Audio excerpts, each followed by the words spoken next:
চলুন দেখি এই ভিডিওটাতে কি বলছে। प्रॉपर के चलाया, इसी के लिए हमको रुक नहीं सकता है। एक क्या कोई तरीका है कि हमारा लोग अगर बंगाल से कोई आए तो हमारा बंगो भवन जो हमारा उधर में जाके वो लोग चेक करे, जिधर जिधर में वो है उधर में दिल्ली पुलिस भेज दिया है। जब दिल्ली में एक्सप्लोजन होता है तो कब दिल्ली पुलिस कहाँ रहता है? उनका घर में भी माँ है, बहन है, भाई है। আচ্ছা, এবারে দেখুন কমেন্টে কে কি বলেছে। সাউন্ড সিস্টেমটা খুব সুন্দর, এটা কি পিকনিকের সময় ভাড়া পাওয়া যাবে? সার্কাস চলছে, কেউ হুড়োহুড়ি করবেন না। কি দিনকাল পড়লো, পিসি ভাইপো সকাল বিকাল রাস্তায়। দিল্লিতেও লাউড স্পিকার হাতে ঢপ মারছে।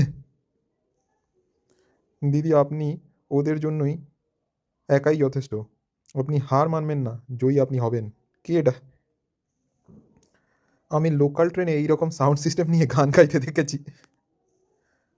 দিদি খুব গায়ে লাগছে, এখন পুলিশ ঘিরে রেখেছে। আমরা যখন এপিসি ভবন আন্দোলন এ যাই, করুণাময়ী মেট্রো বাইরে পুলিশ বসিয়ে রাখেন। স্টেশন থেকে বের হলেই অ্যারেস্ট করে থানায় নিয়ে যান। দিল্লি পুলিশ আপনাকে যেন বাইরে বেরোতেই না দেয়। খুব খুশি হব। কি হিন্দি, ওয়াও!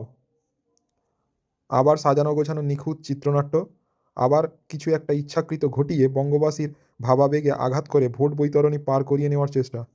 যে যাই বলুক না কেন, আমি বলবো বুদ্ধবাবুর জন্য বাংলার সর্বনাশ আর প্রধানমন্ত্রীর জন্য দেশের সর্বনাশ করার সাহস, ঔদ্ধত্য, গাজওয়ারি, দেশদ্রোহী মনোভাব এ দেখাতে পেরেছে।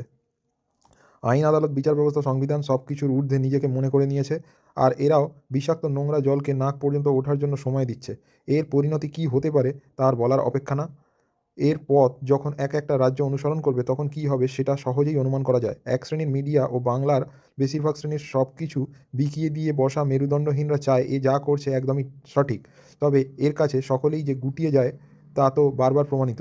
এখন দেখার শেষ পরিণতি কী হয়। তবে শেষে বলবো, শুধু বাংলার মানুষ কেন সব কিছু সহ্য করবে, সারা দেশে এর সততার উন্নয়নের জোয়ার আছড়ে পড়ুক সেটাই চাই। অগ্নিকন্যার আগুন কেন শুধু বাংলায় জ্বলবে, সারা দেশে ছড়িয়ে পড়ুক, তবেই যদি হুঁশ ও চেতনা ফেরে। সুতরাং এ যা করছে একদমই ঠিক করেছে বলে মনে করি।